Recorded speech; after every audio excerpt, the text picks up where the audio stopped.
Hey everyone, it's Desiree, and I am here for Birch Press Designs, and for today's project we are going to use the Lotus flower layering die set.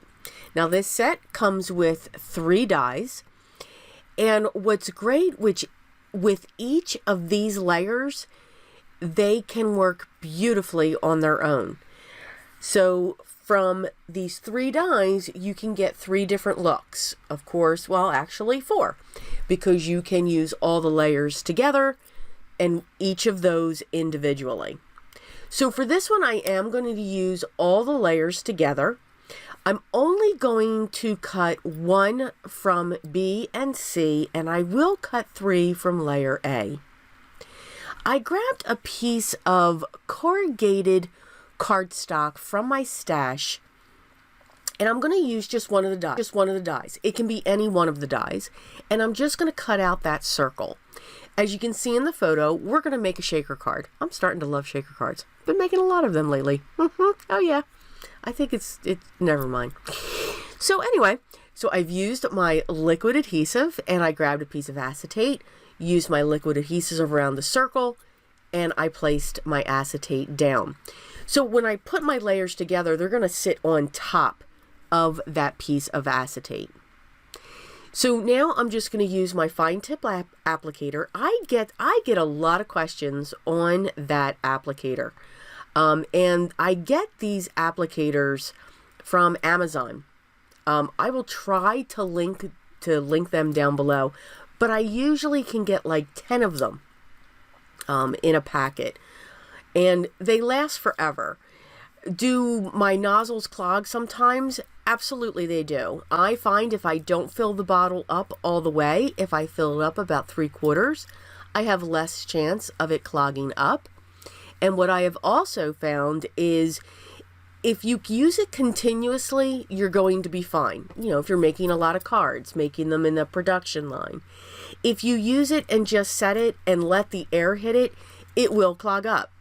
So I do put a pin on top of it, and it is the Desiree stainless steel pins that I use. As long as I make sure I'm doing that, I don't have a problem with it clogging. So you can see I have the 3 layers of ivory together as I was gabbing there.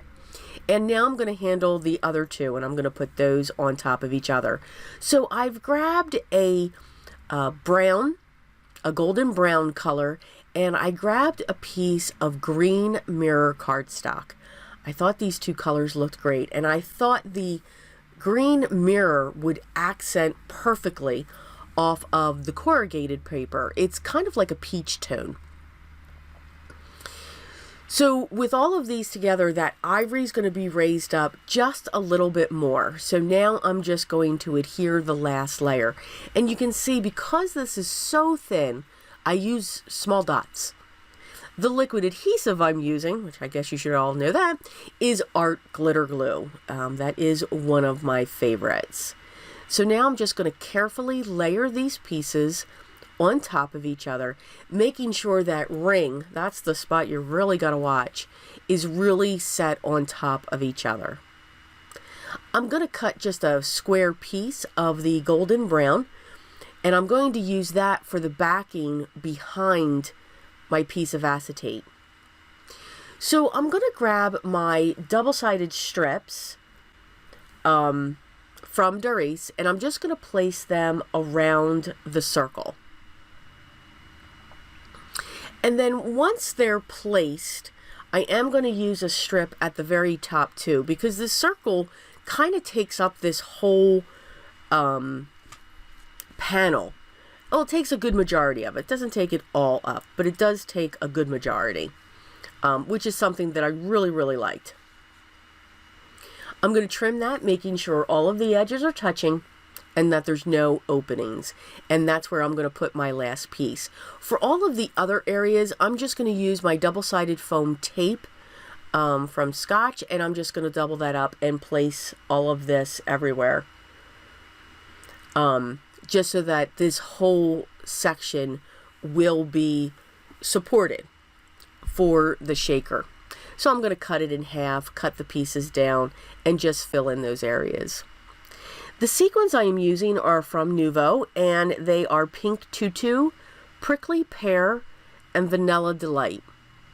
I figured, of course, we've got the pink. It's kind of close to the peachy corrugated.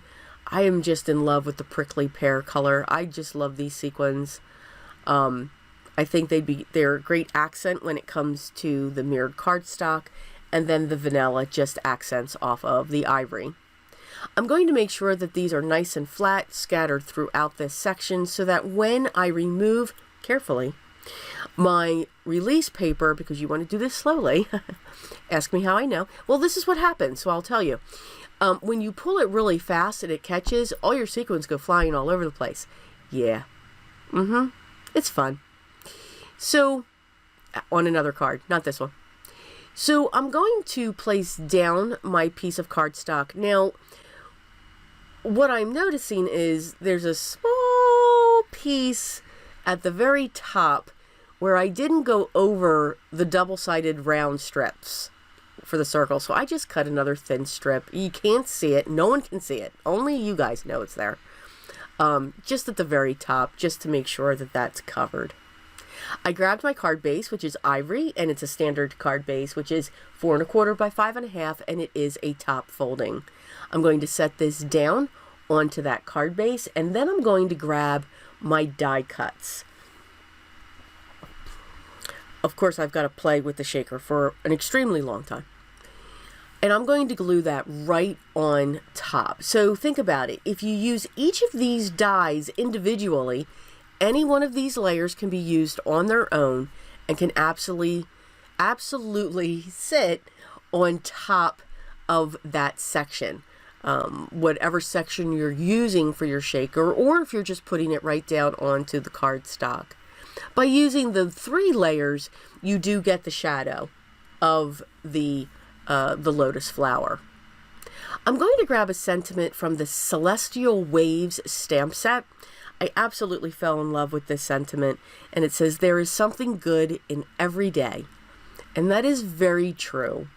I'm going to use my Versamark ink. I'm using the same golden brown cardstock, and I'm going to pull out my white fine detail embossing powder. And then I will heat set that. Just to make sure that it's melted and smooth on this piece of cardstock. Once that is heat set, I will trim that using my long shear simmers, really? Wow.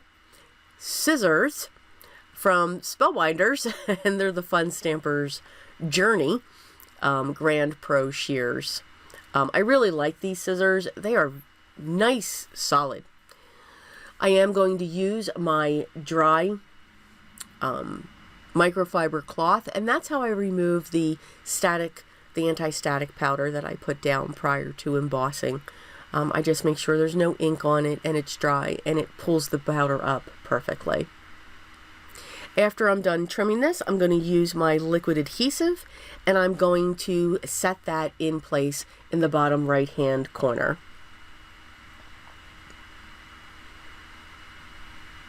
I'm going to clean up my area and continue to play with the shaker. And I think with the sequins and those colors, I think it really makes that image truly become the focal point.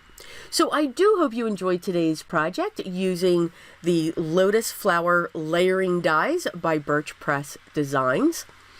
I want to thank you so much for stopping by and spending this time with me today. All the products I used will be linked down below.